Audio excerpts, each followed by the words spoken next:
এবার নাহিদের যোগদানের মাত্র ২৪ ঘন্টারও কম সময়ের ব্যবধানে ম্যাচ খেলবে পেশোয়ার।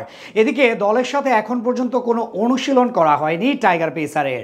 তাই প্রশ্ন ওঠাই স্বাভাবিক, এত অল্প সময়ের মধ্যে দলের এই লড়াইয়ে নাহিদের একাদশে জায়গা পাওয়ার নিশ্চয়তা কতটুকু, কিংবা একাদশে জায়গা পেতে নাহিদের লড়াইটা আসলে কার সাথে, কাদের সাথে পেশিশক্তি দেখিয়ে একাদশে ঢুকবেন তিনি। এসব প্রশ্নের উত্তরই খুঁজব প্রতিবেদনের বাকি অংশে। পিএসএল এর মঞ্চে যোগ দিতে গেল রাতেই দেশ ছেড়েছেন টাইগার পেসার নাহিদ রানা।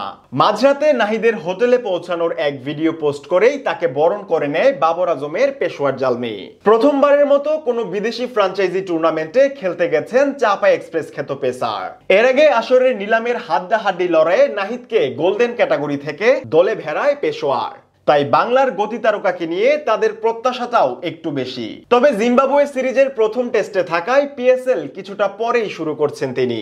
এর আগেই তার দল খেলে ফেলেছে আসরের 5টি ম্যাচ। তবে হোটেলে পৌঁছানোর 24 ঘন্টারও কম সময়ের ব্যবধানে আরো একটি ম্যাচ খেলবে বাবর আজমের নেতৃত্বাধীন দল। তাই টাইগার পেসারের একাদশে জায়গা পাওয়া নিয়ে আগ্রহের কমতি নেই টাইগার ভক্তদেরও। যেহেতু কাল রাতেই পেশোয়ারের স্কোয়াডে যুক্ত হয়েছেন নাহিদ রানা এবং এখন পর্যন্ত দলটির সাথে কোনো অনুশীলনও করা হয়নি টাইগার পেসারের, তাই এমন পরিস্থিতিতে সবেমাত্র যুক্ত হওয়া নতুন একজনকে একাদশে জায়গা দিতে কিছুটা ভাবতেই পারে পেশোয়ার। তবে গতি আর উইকেট শিকারের দক্ষতা দেখিয়ে বিশ্ব ক্রিকেটে নিজের জায়গা তৈরি করে নেয়া নাহিদ একাদশে যে কোনো পরিস্থিতিতেই মানিয়ে নেওয়ার সক্ষমতা রাখে, যা পেশোয়ারেরও অজানা নয়। তাই তো আজকের ম্যাচে যদি নাহিদকে একাদশে রাখা হয় তাহলেও অবাক হবার কিছু নেই।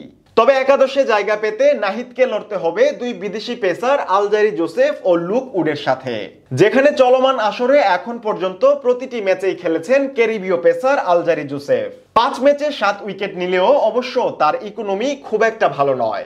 অন্যদিকে ইংল্যান্ডের গতি তারকা লুক উডকে নেওয়া হয়েছিল মূলত নাহিদের বিকল্প হিসেবেই, কিন্তু নাহিদ রানা দলে যুক্ত হওয়ার পরও তাকে রেখে দিয়েছে দলটি।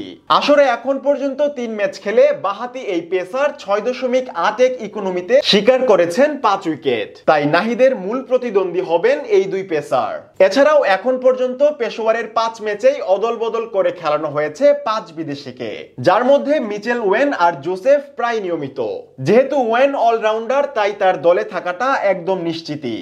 এর বাইরে স্পিন অলরাউন্ডার জর্জ লিন্ডে ও ব্যাটার ম্যাক্স ব্রায়ানকে বেশ কয়েক ম্যাচ খেলানো হলেও খুব একটা কায়দা করতে পারেননি তারা। তাই বিদেশিকতায় বাংলাদেশি পেসারের সম্ভাবনাটাও অনেকটা বেশি বললেই চলে, কেননা নাহিদকেই মূলত পেশোয়ারের প্রধান গতি তারকা হিসেবে দলে নিয়েছিল দলটি। তাকে ঘিরে তাদের পরিকল্পনা আগে থেকেই, এমনকি আসর শুরুর প্রায় অর্ধেক ম্যাচে না থাকলেও নাহিদের আশাতেই প্রহর গুনছিল পেশোয়ার। তাই নাহিদ রানার একাদশে জায়গা পাওয়া খুব একটা কঠিন হবার কথা নয়। তবে শেষমেশ আজ একাদশে থাকবেন কিনা নাহিদ তা সময়ই বলে দিবে।